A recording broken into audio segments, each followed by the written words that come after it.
The stories we tell ourselves determine our future, my friend. Now, this isn't just about the stories we come up with or even enjoy as fiction, even though those stories tend to reflect some of our beliefs. What I'm talking about is how our stories are about the reality in which we live, or how we perceive reality in a sense. Because let's be honest, we all have our own innate biases and perceptions on life.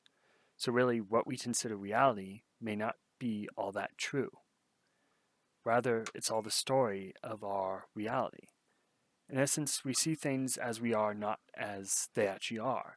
I like to refer to this as utility glasses in a sense, where it's like everything in our mind, we see things to see evidence for our perceptions and so forth. We see those kinds of things that build up that kind of reality and so forth. So we can't really see objectively most of the time. We have our own bias constantly.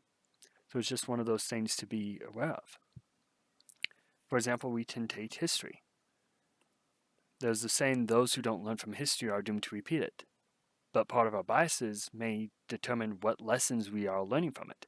Again, if you have two people looked at the same situations, you may have two completely different responses of what the lesson or takeaway from it should be. Like, let's say someone got caught for stealing and so forth. An honest person might say, yeah, you shouldn't steal. Whereas another thief might be like, oh, I should learn how to not get caught. So it's like one of those things where it's like, huh. So then it's what are you doing and so forth. For example, we can take of this common thread I see is that if it didn't work in the past, it's because it wasn't us attempting for it, or we didn't give it the full try. And again, sometimes this is like there have been sayings that have been given full tries, but there are other things that haven't been in full tries that you are objecting against, at least in my opinion. So it's kind of one of those things that are just kind of interesting how people operate about things. Because it's like, okay, we've seen this play out time and time again, and it hasn't worked, but yet for some reason people think that because they are who they are, they have the chance of making it work. Maybe it is because they think that humanity has just simply progressed and they are no longer the same that they were so ever many years ago.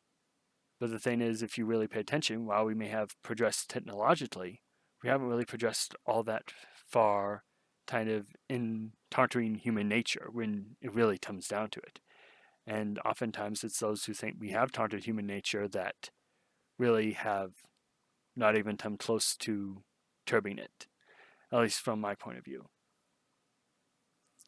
But on a small scale of this, we can see how we can oftentimes meet the definition of insanity, where we're trying to do the same thing over and over again, expecting a different result. And sometimes it is just the habitual thing of trying to make progress and so forth. But really, it's like, how many times do we have to go where it's like, okay, what is the lessons I can take away from what I've been doing and how can I adjust? And sometimes that does take a bit of effort. But the thing is, if we aren't looking at what we might be doing wrong, then we'll probably just keep doing it wrong over and over again and not really getting anywhere.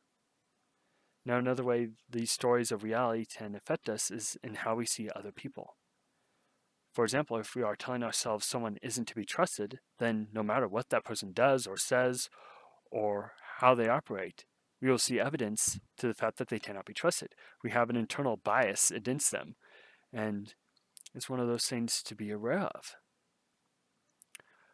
because we're constantly repeating that story. And for example, another story to be is that none of our relationships have worked out, or that everyone else is out to get us, or everyone else is just incompetent. But the thing is, when we tell those sorts of stories, we often ignore the common denominator, as in who has been a part of all the relationships we've had, who has been a part of all our interactions, and if we've been working with people, who else has been participating in that work?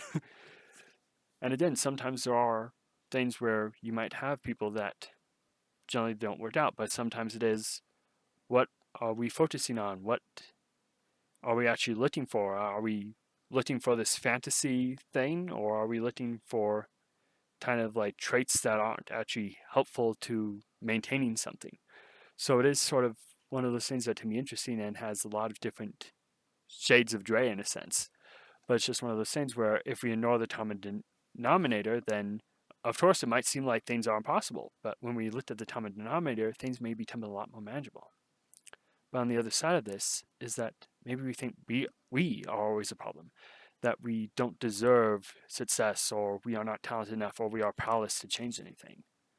And as long as we believe that kind of story, it will seem true in our lives. We will look for evidence into it, and we may actually live out evidence. We may live as if we are powerless. We may live as if we don't deserve things.